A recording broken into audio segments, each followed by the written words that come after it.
नमस्कार दोस्तों, मेरा नाम विशाल है। आज मैं देश में चुनाव का माहौल बहुत जोरों शोरों से है और पूरा चुनावी माहौल बना हुआ है।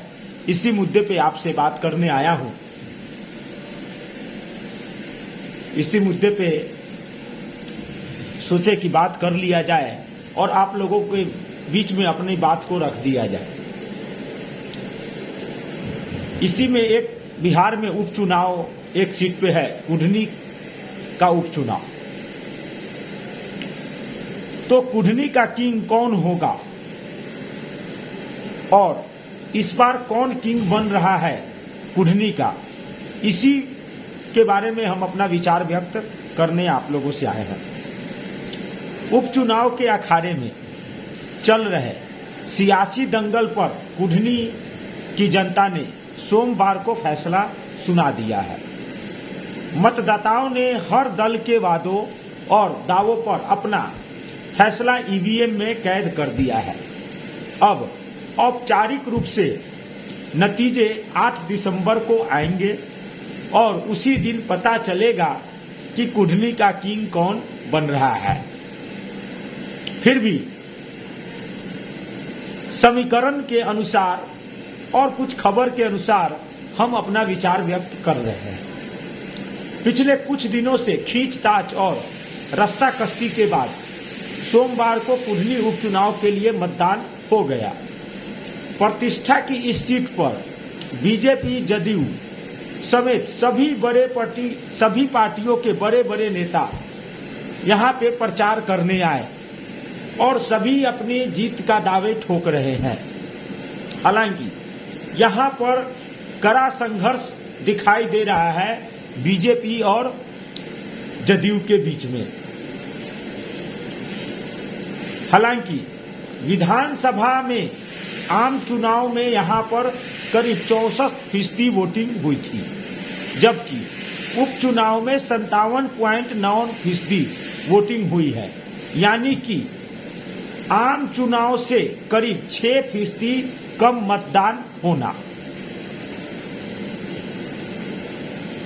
नजदीकी संघर्ष की ओर इशारा कर रहा है कम मतदान होना। हालांकि स्थानीय स्तर पर बने नए समीकरण का भी परिणाम असर डालेंगे।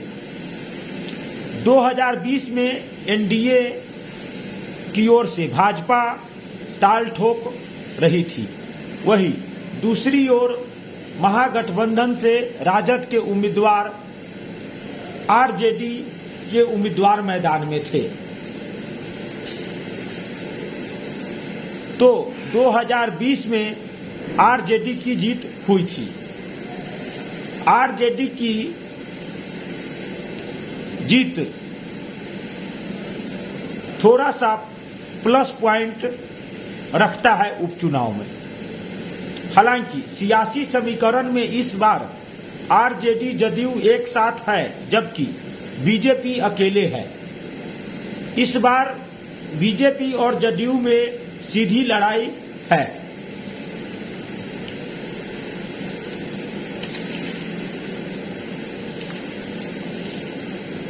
हालांकि बताया जा रहा है कि उपचुनाव में कुढ़नी विधानसभा में स्वर्ण इलाकों में काफी कम वोटिंग हुई है।